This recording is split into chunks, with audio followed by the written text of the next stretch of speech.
बिस्मिल्लाहिर्रहमानिर्रहीम। अस्सलामु अलैकुम। आज हम बात करेंगे मेटाबॉलिक सिंड्रोम के बारे में। मेटाबॉलिक सिंड्रोम जो है वो हमारे लाइफस्टाइल डिजीज़ेज़ हैं। It's not a disease, actually that is a risk factor. कौन कौन से रिस्क फैक्टर हैं जो कि आपको इंडिकेट करते हैं कि आप आने वाले दिनों के अंदर किसी बीमारी से, बड़ी परेशानी से गुज़र सकते हैं। Number 1, abdominal obesity. Second, high BP. Number third, impaired blood fasting glucose level. Number fourth is impaired triglyceride level. And number fifth is lower HDL level. अगर हम इनकी नॉर्मल वैल्यूज़ के बारे में बात करें, जो हमारे पास एब्डोमिनल ओबेसिटी है, मतलब पेट पे चर्बी का इकट्ठा हो जाना, तोंद का निकल आना, अगर किसी मर्द की वेस्ट जो है वो 37 इंचज़ से ज़्यादा है, that is a risk factor. और फीमेल के अंदर जो हमारे पास वेस्ट रेंज है, that should not be more than 31 inches. Second, blood pressure है। अगर ब्लड प्रेशर की नॉर्मल वैल्यू के बारे में बात करें, 120 to 80 mm of Hg। उम्र के गुजरने के साथ साथ 45-50 ईयर्स के अंदर अगर ये वैल्यू 140/90 भी हो जाए, क्योंकि आर्टरीज हार्ड हो जाती हैं, स्टिफ हो जाती हैं, तो 140/90 भी नॉर्मल कंसीडर किया जाता है। थर्ड, हमने डिस्कस किया इम्पेयर्ड फास्टिंग ग्लूकोज लेवल। जो फास्टिंग ग्लूकोज लेवल है, नॉर्मल वैल्यू 99 मिलीग्राम पर डेसीलीटर है। अगर इससे लोअर है तो हमारे पास ठीक है, अगर इससे ज़्यादा आएगी, अगर 100 से 125 है, that is a pre diabetic. अगर 125 से ज़्यादा आएगी तो that is a diabetic condition. Fourth बात हमने बात की ट्राइग्लिसराइड के बारे में। जो ट्राइग्लिसराइड हैं, these are fats that are present in your blood. इनकी वैल्यू अगर हमारे पास 150 मिलीग्राम पर डेसीलीटर है तो हमारे पास नॉर्मल है। अगर इससे ज़्यादा आए तो ये इंडिकेशन है कि आप हार्ट डिजीज़ की तरफ, एथेरोस्क्लेरोसिस, आर्टरियोस्क्लेरोसिस, हार्ट स्ट्रोक की तरफ जा रहे हैं। फिफ्थ हमने बात की low LDL. HDL stand for high density lipoprotein. This is also called as good cholesterol. जो मेल हैं, मर्दों के अंदर इसकी वैल्यू 35 से 65 मिलीग्राम पर डेसीलीटर, और वुमेन फीमेल के अंदर इसकी वैल्यू जो है 35 to 80 मिलीग्राम पर डेसीलीटर है। हमने कहा कि जो मेटाबॉलिक सिंड्रोम है वो लोगों के रहने सहने के तरीके, उनके कामकाज में मसरूफियत की बिना के ऊपर होता है। अगर हम डायबिटीज़ के हमारे पास जो मेजर डिजीज़ हैं, diabetes, hypertension, abdominal obesity and high cholesterol level. अगर डायबिटीज़ की बात करें, according to international diabetes federation in 2022 के डाटा के मुताबिक पाकिस्तान के अंदर 26.7% ऑफ जो अडल्ट हैं वो डायबिटीज़ से मुतासर हैं। पाकिस्तान की नौजवानों की 26% आबादी डायबिटीज़ से मुतासर है। उनका ब्लड शुगर लेवल जो वो हमारे पास ज़्यादा है। अगर हम बात करते हैं ब्लड प्रेशर के बारे में, तो इंटरनेशनल सर्वे ऑफ हाइपरटेंशन के मुताबिक कि जो अडल्ट हैं, अडल्ट की 33% ऑफ पॉपुलेशन जो है वो हमारे पास हाइपरटेंशन की पेशेंट है। थर्ड, अगर हम बात करते हैं ओबेसिटी की, 2022 के डाटा के मुताबिक about 25% of population of Pakistan is suffering from the obesity. मोटापे का शिकार है। मोटापे को मैयर करने के लिए हमारे पास जो पैरामीटर यूज इस्तेमाल होता है, that is called as BMI, body mass index. इसका फार्मूला हम किसी और नेक्स्ट वीडियो के अंदर भी इंशाल्लाह डिस्कस करेंगे। Body weight over height in metre square. इसकी वैल्यू जो अगर हमारे पास 25 से 30 तक है, that is called as overweight. अगर वैल्यू हमारे पास 30 से भी एक्सीड कर जाए, that is called as obesity.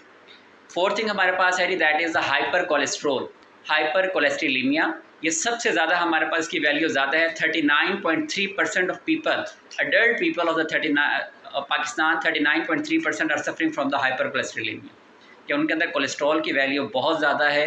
It is a risk factor. ये बहुत अलार्मिंग सिचुएशन है। और इससे भी अलार्मिंग सिचुएशन ये है कि डे बाय डे, हर साल जो डाटा हमारे पास इकट्ठा होकर आ रहा है, उसमें ये वैल्यू इंक्रीज़ होती जा रही है।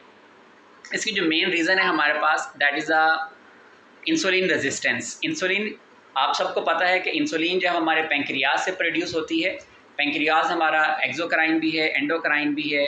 पेंक्रियाटिक जूस डाइजेशन के अंदर हेल्पफुल हैं, और जो हमारे पास एंडोक्राइन पोर्शन है उसका वो इंसुलिन ग्लूकागॉन सेक्रेट करता है। इंसुलिन ब्लड ग्लूकोज लेवल को रिड्यूस करती है।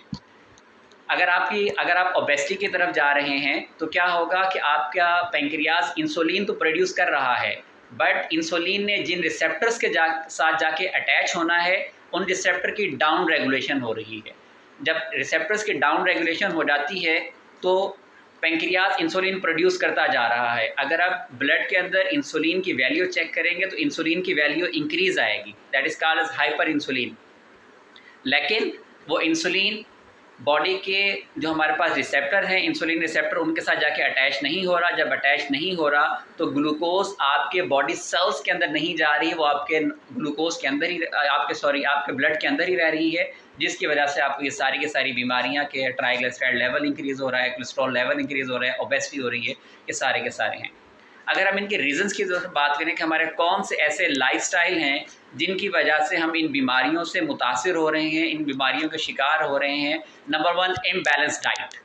हमारे पास डाइट के अंदर फाइबर बहुत कम है, हमारी डाइट के अंदर फैट ज़्यादा है, तो हमें ऐसी खुराक चूज़ करनी होगी जिसके अंदर फाइबर ज़्यादा हो और फैट की वैल्यू जब हमारे पास कम हो। जब हमारे फाइबर ज़्यादा होगा, ऑटोमेटिकली इंटेस्टाइनल मूवमेंट प्रॉपर होगी, जो बैड थिंग्स होगी वो हमारे पास उसके अंदर फिजिक्स एब्जॉर्ब होकर हमारी बॉडी से एक्सपेल्ड आउट हो जाएगी। लो एक्टिविटी, हमारे पास फिजिकल एक्टिविटी, हमारा लाइफस्टाइल ऐसा हो गया, हमें थोड़ी सी भी दूर जाना पड़ता है, हम बाइक के ऊपर चले जाते हैं, गाड़ी के ऊपर चले जाते हैं।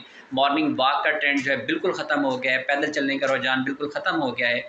इसकी वजह से हमारे पास ये जो लो इंसुलिन, जो हमारे पास इंसुलिन रेजिस्टेंस है वो इंक्रीज़ होती जा रही है। थर्ड, हमने कहा कि हमारे पास जो रिलेशनशिप है वो भी हमारे पास वो डिस्टर्ब हैं, जो मेंटल हेल्थ है वो भी डिस्टर्ब है, उसकी वजह से भी सारे के सारे मामला डिस्टर्ब होते चले जा रहे हैं। अब हम बात करेंगे कौन से हमारे पास good habits for the healthy lifestyle. इनमें से हमने 7 पॉइंट चूज़ किए हैं। इन 7 पॉइंट्स को इन डिटेल के अंदर हम आगे बहुत ज़्यादा डिस्कस कर सकते हैं। ब्रीफली अगर हम इसको डिस्कस करें, फर्स्ट है हमारे पास हेल्दी डाइट एंड एक्सरसाइज। उसके ऊपर हमने डिस्कस कर लिया कि we should choose the diet जो हमारे पास कार्बोहाइड्रेट, प्रोटीन और लिपिड के रेशियो है वो हमारे पास जो स्टैंडर्ड वैल्यू है बैलेंस डाइट के उसके मुताबिक होनी चाहिए। फैट कम हो, फाइबर ज़्यादा हो, 35 to 65% कार्बोहाइड्रेट, 12 to 25% हमारे पास प्रोटीन और 25 to 35% जो है लिपिड्स की रेशियो होनी चाहिए। सेकंड, हमने कहा हेल्दी स्लीप हैबिट्स। जो हमारे पास 24 घंटे हैं एक दिन के अंदर, उसका 1/4 पोर्शन अगर कोई 6 घंटे प्रॉपर नींद ले लेता है, that is very good and good for good health.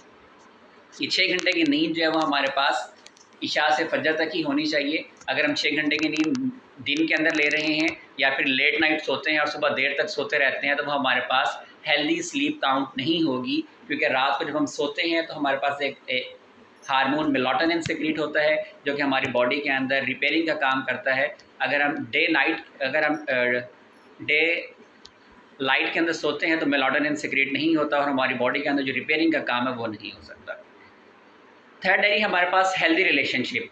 चाहे हमारा घर के अंदर आपस का रिलेशनशिप है, बहन भाइयों के साथ, बच्चों के साथ, बीवी के साथ, या जो हमारा वर्किंग इन्वायरमेंट है, जिस भी ऑफिस के अंदर, ऑर्गेनाइजेशन के अंदर हम काम कर रहे हैं, हमारा कुलीग्स के साथ जब अच्छा रिलेशन होगा तो ये भी हमारे पास जो हमारी हेल्थ है, physical health as well as mental health हमारे पास अच्छी रहेगी। Fourth is the assertive communication. Assertive communication से मुराद कि आपने अपनी बात को दूसरे की इज़्ज़त नफ्स का ख्याल करते हुए क्लियर और कॉन्फिडेंट तरीके से उसका इजहार करना है।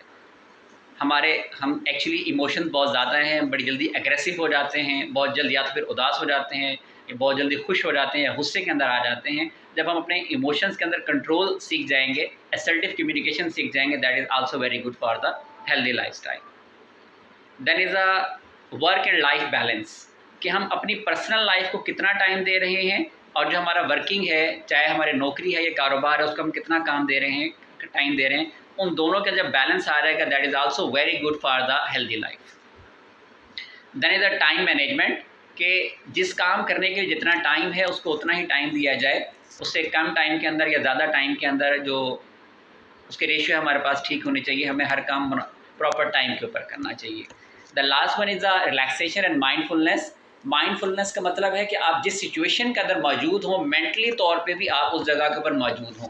पेइंग अटेंशन, कि ऐसा तो नहीं है फिजिकली तो आप किसी जगह के ऊपर मौजूद हैं लेकिन मेंटली आप एब्सेंट हैं, किसी और जगह मौजूद हैं। तो ये कंडीशन भी जो है हमें अपने आप को फोकस रहना सीखना चाहिए कि अगर हम किसी शख्स से बात कर रहे हैं तो अगर हम फिज़िकली चेहरा हमारा उसकी तरफ है तो हमारे कान भी और हमारी जो दिमागी सूरत हाल है वो उसी की तरफ होनी चाहिए। जब हम इन तमाम सूरत हाल के ऊपर फोकस करेंगे हेल्दी लाइफस्टाइल, तो इंशाल्लाह उम्मीद है कि हमारे जितने भी हमारे पास जो मेटाबॉलिक सिंड्रोम है, लाइफस्टाइल डिजीज़ हैं, उनसे हमें निजात मिल जाएगी। अगर हम हर्ब्स की बात करें, कौन कौन सी जड़ी बूटियाँ, स्पाइसेस ऐसी हैं जिनको इस्तेमाल करके हम ब्लड प्रेशर को, ब्लड शुगर लेवल को और कोलेस्ट्रॉल लेवल को कंट्रोल कर सकते हैं, तो हमारे पास सबसे पहले हमारे पास अदरक, लहसुन, जिंजर का और गार्लिक का नाम आता है। Second is ginseng. Ginseng is a very magical plant, बहुत ज़्यादा कंपनी इसको इस्तेमाल कर रही हैं। कैप्सिकम, लाल मिर्च, हरी मिर्च, मोरिंगा, सुहांजना के बेतहाशा इस्तेमालात हैं। फेन्यूग्रीक, मेथी, दैन बिटर मेलन, करेले का बहुत ज़्यादा इस्तेमाल है जी ब्लड शुगर को कंट्रोल करने के लिए। और लास्ट हम जिक्र करेंगे कार्डमम। कार्डमम के इस्तेमाल के बारे में, छोटी इलायची के बारे में मैं बताऊं कि अगर आप छोटी इलायची को लेके ग्राइंड कर लें और उसके 500 मिलीग्राम के कैप्सूल फिल कर लें, ठीक है जी, 500 मिलीग्राम के कैप्सूल फिल कर लें। 2 कैप्सूल नाश्ते के साथ, 2 दोपहर के खाने के साथ और 2 आप रात के खाने के साथ खाएं। डेली के 6 कैप्सूल हो जाएंगे। छोटी इलायची की 6 कैप्सूल, 2 सुबह, 2 दोपहर, 2 शाम खाने के साथ अगर आप खाएं, 3 महीना इस्तेमाल करने से ये जितने भी आपके जो ब्लड शुगर फास्टिंग लेवल है, लिपिड प्रोफाइल डिस्टर्ब आ रहा है, ब्लड प्रेशर डिस्टर्ब आ रहा है, ये सारे के सारे इंशाल्लाह ठीक हो जाएंगे। हम इस दुआ के साथ इख्तिताम करते हैं कि अल्लाह ताला हमें तमाम जिस्मानी और रूहानी बीमारियों से शिफाए कामला अता फ़रमाए और अल्लाह ताला हमें इखलाक़ हुस्ना अता फ़रमाए और इखलाक़ रज़ीला से बचाए।